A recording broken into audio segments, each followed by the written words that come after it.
आपकी मेहनत ही आपकी पहचान है, वरना एक नाम के लाखों इंसान हैं। दोस्तों, मैं आज स्वागत करता हूं अपने यूट्यूब चैनल राज सेतु क्लासेस में। आज मैं राजकुमार आपका स्वागत फिर से करता हूं कि आज हम बताने वाले हैं एक कंजूस की कहानी। कंजूस किस तरह अपनी कंजूसियत को बनाए रखता है। आज मज़ेदार कहानी के साथ आए हैं, आपके इंटरेस्ट को बनाए रखेगा। तो आज मैं स्टार्ट करता हूं कि एक कंजूस था। वो कंजूस मतलब घर पे ही पड़ा रहता था, ना ही किसी प्रकार का दान दहेज, ना ही कुछ। कंजूस का मतलब तो आप समझ ही गए होंगे। अब उसकी पत्नी उनसे कहता है कि चलिए जी, आज गंगा स्नान कर लेते हैं, ये बहाने कम से कम कुछ दान पुण्य कर लिया करेंगे। किंतु उन्होंने कहा कि मैं नहीं जाने वाला हूँ। किसी तरह वो पत्नी उनको कन्विंस कर लेती है और वो जाने के लिए तैयार हो जाता है। लेकिन जब जाना आरंभ करता है तो उन्होंने कहा कि मैं जाऊँगा तो पैदल ही जाऊँगा, मोटर गाड़ी कुछ नहीं लूँगा। उसमें भी उसकी पत्नी तैयार हो गई। 12 किलोमीटर उसके घर से दूर गंगा स्नान का स्थान था। अब वहाँ गंगा नदी किनारे जब पहुँचे तो उन्होंने सोचा कि हम यदि स्नान स्थान पर यदि स्नान करते हैं तो वहाँ पंडित, या जिसे पांडा कहते हैं, पंडित हमसे पैसे लेंगे, यानी दान दक्षिणा लेंगे। इसी वजह से अपना दान दक्षिणा बचाने के लिए वह क्या किया, वह स्नान करने के लिए मुर्दा घाट पे गया, जहाँ पे मुर्दा को जलाया जाता है। शमशान घाट पे गया, वहाँ जाकर के स्नान करना आरंभ किया। किंतु ऊपर से भगवान देख रहा था। देखते हुए उन्होंने कहा कि वह क्या मतलब लोग हैं जो इस तरह के भी कंजूसी करते हैं।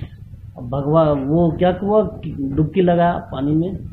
जब पानी से जल से जब बाहर आया तो भगवान साक्षात पंडित का रूप लेकर के उनके सामने खड़ा हुआ।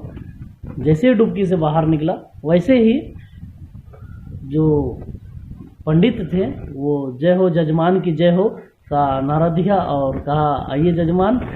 तो जजमान जब बाहर आए पानी से तो उनसे कहा कि आज आप हमें दक्षिणा देंगे, दान दक्षिणा दीजिएगा।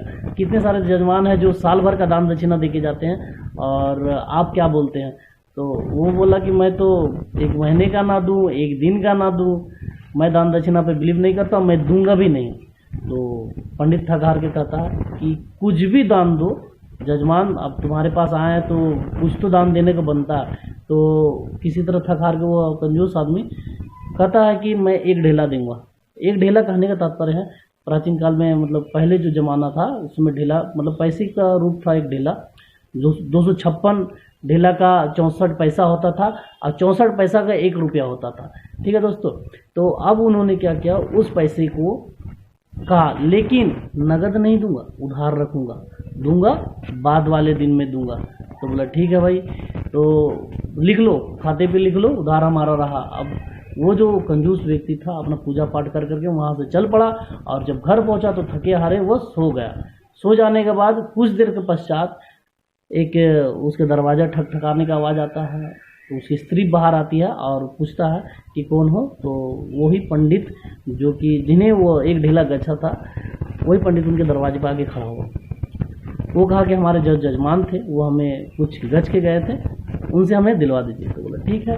तो फिर वो गए पत्नी अपने पति को उठाने के लिए, उसी कंजूस इंसान को उठाने के लिए, और उनसे कहते हैं कि एक पंडित आया है जो आपको खोज रहे हैं। तो उन्हें लगा कि भाई वही पंडित होंगे। तो वो पंडित अपनी कंजूस व्यक्ति अपनी पत्नी से कह देता है कि जाके कह दो कि उनका तबीयत खराब है। तो उसी तरह जो स्त्री होती है वो जाकर के अपने पंडित जी से कहते हैं कि पति का तबीयत खराब है, तो सुबह आज नहीं वो मिल सकते आपसे। अब जजमान के जब घर हम आए हैं, पंडित कहते हैं हम जब जजमान के घर आए हैं तो उनका तो देख रेख हमारा कर्तव्य बनता है, हम उनके पास जा करके उनको देख रेख करेंगे।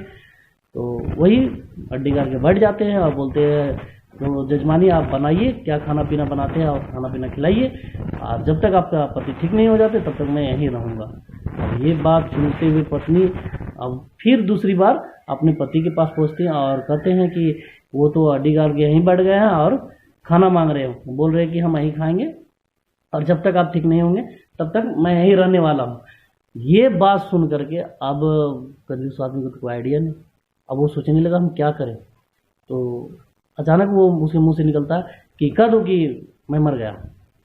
तो कह दो कि मैं मर गया। इस बात को सुनते हुए पत्नी भी देखी, भाई मर गया तो चलो भाई बोल देते हैं। तो फिर पंडित के सामने आकर कहते हैं कि मेरे पति तो मतलब मर गए, और रोने लगते हैं। तो इतने में वो पंडित कहता है कि बहन तुम तो अकेली हो यहाँ पे, सो बल अब हम जा कर के पूरे गांव को नोत देते हैं।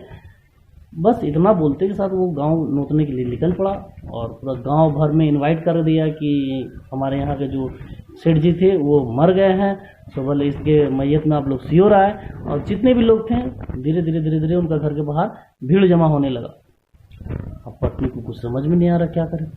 पत्नी सबके सामने गिड़गिड़ा कर कह रहा कि मेरा पति मरा नहीं, मेरा पति मरा नहीं। उसमें से एक लोग बाहर निकल के कहता है गाँव वाले लोग कि बहन जो मर जाता है जिसकी पति, वो कभी नहीं कहता कि मेरे पति मरे हैं। सो बल ठीक है, हिम्मत रखो, हौसला रखो, इस तरह का हिम्मत दे करके उसको चुप कराने की कोशिश करता है। लेकिन वो कंजूस इंसान, ऐसा कंजूस, ऐसा ढीठ कंजूस, मतलब इंसान उसको बांध रहा, मतलब उसको बांध रहा अर्थी पे, और वो बंधवा भी रहा और सांस रोके हुए भी। उसके बाद क्या होता, उसे फिर शमशान घाट ले जाया जाता। और देखो पंडित तो कहता, पंडित तो भगवान का रूप रहता, तो बोलते देखो अब भी तो उठ जाओ यार, तो अभी नहीं उठता। अब चिता पे लेटा दिया जाता है। चिता पे जब आग लगाया जाता है, आग लगाने से पहले पंडित कहता है यह मर जाएगा, ये कभी उठने वाला नहीं है, तो इसकी कंजूसी है ये, और ये कभी सुधरने वाला है ना, तो इससे पहले इसका जान चल जाए, इसकी कंजूसी के चक्कर में हम जाकर के इसे इवन ऑफ करते हैं। तो उसके काम पे जाकर के कहता है कि अब हो गया, अब तुम्हारा कंजूसी, अब तो उठ जाओ यार। तो उधर से कहता है कि पंडित कहता है कि हम हार माने आपसे, अब तुमसे कुछ नहीं लेना, अब बताओ तुम्हारी मतलब क्या चाहते हो तुम हमसे। तो वो कहता है कि एक काम करो, जो कंजूस व्यक्ति था जो अर्थी पे लेटा हुआ था, कहता है कि तुम अपना ढेला मेरे से छोड़ दो, जो गछा है वो छुड़वा दो। बोला ठीक है भाई, हम छोड़ा। इतने में उसके बेटा आता, तो वो बेटा को बुलाता है, पूछता है कि भाई इतना बड़ा कफन लेने की क्या ज़रूरत था। तो बेटा बोलता है कि आप ज़िंदगी भर कंजूसी में अपना दिन बिता दिए हैं, इसीलिए सोचा कि कम से कम मरते वक्त कफन तो पूरी दे। तो वो कहता है कि कंजूस व्यक्ति कि अरे कफन तो दिए, तो एक काम करता, आधा कफन रख लेता, कफन है खराब होने वाला चीज़ है नहीं, तुम्हारा जब मौत होता तो तुम पे काम आता। अब बताओ इस तरह का कंजूसी का कोई हद होता है। तो इसी तरह ये कहानी रहा। तो कंजूसी ऐसा करे जहाँ पे किया जाए, लेकिन ये कंजूसी का हद ही था। तो दोस्तों आज का कहानी यहीं समाप्त करते हैं, और यह कहानी बहुत ही आप लोगों को इंटरेस्टिंग लगा होगा, और आशा करते हैं बहुत ही अच्छा लगा होगा। तो एक बार ध्यान से देखिएगा, बड़ा मज़ेदार कहानी, आपको मज़ा आने वाला है।